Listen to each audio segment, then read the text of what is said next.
ಒಂದಾದಂತಹ ಈ ಭೂತಲ ಇದರ ಒಂದು ಭಾಗದಲ್ಲಿ ಸಾಧಿಸಬಹುದಾದ ಈ ಮಹಾರಣ್ಯಪುರ ಇಲ್ಲಿಯ ಅಧಿಕಾರಿಗಳು ಈ ಹಿಂದೆ ನನ್ನ ತಂದೆ ಅಂಧಕಾಸುರ ಅವರ ಕಾಲದ ನಂತರ ಇಲ್ಲಿಯ ಪುರಾತನ ಈ ಕಲಾಸುರ ನನ್ನ ಪಾಲಿಗೆ ಪ್ರಾಪ್ತಿಯಾಯಿತು.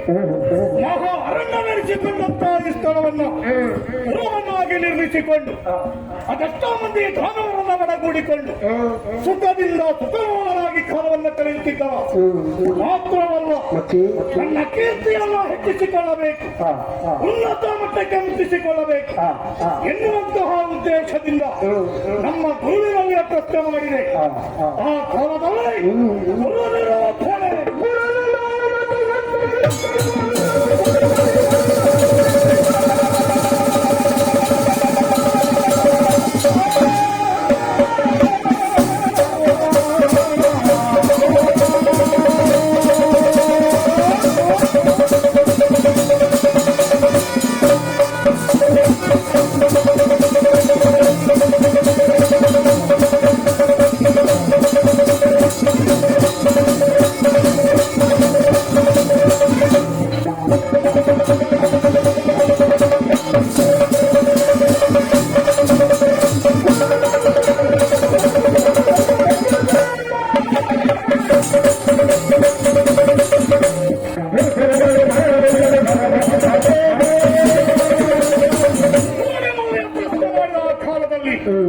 ನಮ್ಮ ಪುನನಿರೂಪಣೆ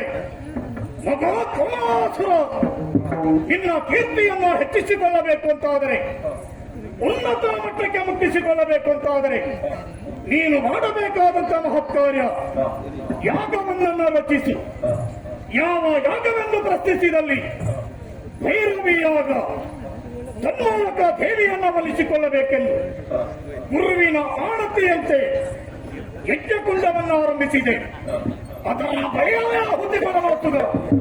ಸಾಕಷ್ಟು ಕುರಿ ಕೋಣಗಳನ್ನು ಎಳತಂದು ಅವುಗಳನ್ನು ಕಳೆದು ಕೊಟ್ಟೆ. ಇಲ್ಲ, ಮಾತೆ ಉಳಿಯಲಿಲ್ಲ. ಮಾತೆಯ ಮನಸ್ಸಿಗೆ ತೃಪ್ತಿಯಾಗಬೇಕು ಅಂತಾದರೆ ಈ ಭಕ್ತನ ಬಿಸಿ ರಕ್ತವನ್ನು ಅರ್ಪಿಸಬೇಕು ಎನ್ನುವಂತಹ ಉದ್ದೇಶದಿಂದ ನನ್ನ ಕೊಂಚದ ಖಡ್ಗವನ್ನು ಸರ್ವನೇ ಎಳೆದು ತಿರುಗಿ ನನ್ನ ಶಿರವನ್ನು ಪಡೆದುಕೊಳ್ಳಬೇಕೆನ್ನುವಷ್ಟರಲ್ಲಿ ಮಾತೆ ಪ್ರತ್ಯಕ್ಷವಾಗಿದ್ದಾಳೆ. ಬೇಕಾದಂತಹ ವರವನ್ನ ಬೇಡು ಎಂದಾಗ ನಾನು ಕೇಳಿಕೊಂಡಂತಹ ವರ ಗಂಡು ಜೀವಿಗಳಿಂದ ನನ್ನ ಪಾಲಿಗೆ ಮರಣ ಸಂಭವಿಸಬಾರದು ಎಂಬ ವರವನ್ನ ಪಡೆದೆ. ವರ ಪಡೆದ ಅಂದಿನಿಂದ ಇಂದಿನವರೆಗೆ ನಾನು ಮೆರೆಯುತ್ತಿದ್ದ ಪರಿ ಅಸಾಮಾಸಾಹಸಿ ಅಸುರವರ ಈ ಕಮಾಸುರ ಎನ್ನುವಂತ ಘನವಾದ ಬಿರುದಿಗೆ ಪಾತ್ರನಾದೆ. ನನ್ನ ವಿಚಾರವನ್ನು ತಿಳಿದಂತಹ ಅದೆಷ್ಟೋ ಮಂದಿ ದಾನವರು, ಆಶಯ ಇಲ್ಲದೆ ಅಲೆಯುತ್ತಿದ್ದವರು, ನಿರ್ಗತಿಕರು, ಆಶಯಕ್ಕಾಗಿ ನಮ್ಮಲ್ಲಿ ಅವರಿಗೆ ಬಂದವರಿದ್ದಾರೆ. ಅವರೆಲ್ಲವರಿಗೆ ಅಭಯವನ್ನು ಕೊಟ್ಟಿಟ್ಟುಕೊಂಡ ಹಾಗಾಗಿ ಎಂದಿನಂತೆ ಓಲಗವನ್ನ ಸೇರಿದೆ. ಬರಬೇಕಾದವರೆಲ್ಲ ಬಂದಿದ್ದಾರಾ?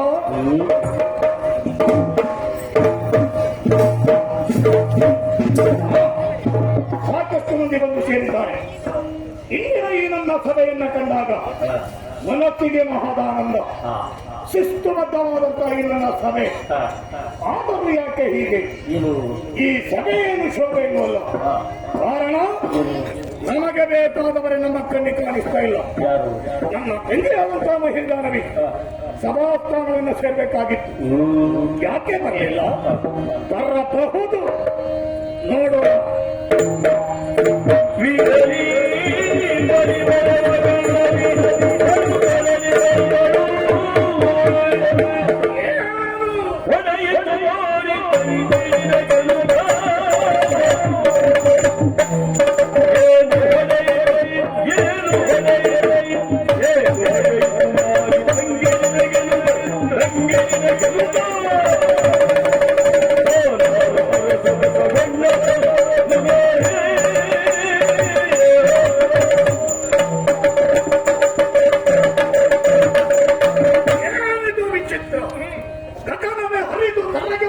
ಬಿದ್ದು ಇಲ್ಲ ಕುಸಿದೆಂಬ ಹಾಗೆ ಬುಡಕಡಿದ ವೃಕ್ಷದ ಉಪಾಧಿಯಲ್ಲಿ ನನ್ನ ಪದತಲದಲ್ಲಿ ಬಂದು ಬಿದ್ದವನ ಯಾರು?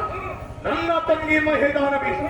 ತಂಗಿಯೇ ತಂಗಿಯೇ ತಂಗಿಯೇ ಅಣ್ಣಯ್ಯ, ಏನಿದು ನಿನ್ನ ಅವಸ್ಥೆ? ಒಂದೇ ಸಮನೆ ಕಣ್ಣಿನಲ್ಲಿ ನೀರನ್ನು ಸುರಿಸುತ್ತ ನನ್ನ ಪಾದದಡಿಯಲ್ಲಿ ಬಂದು ಬಿದ್ದಿಯಲ್ಲ, ನಿನ್ನ ಪಾಲಿಗೆ ಯಾರಿಂದ ಏನೋ ಕೇಳಬೇಕು.